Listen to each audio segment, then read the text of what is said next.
ma alberi, alberi infiniti quando tu sei vicino a me. Questo soffitto viola non resiste più. Io vedo il cielo sopra noi e restiamo qui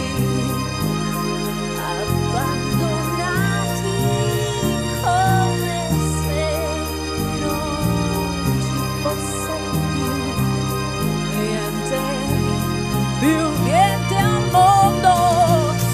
Suona un'armonica, mi sembra un organo che vibra per te e per me, su nell'immensità del cielo, e per te e per me.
Grazie Tiziana, Brava! stupendo.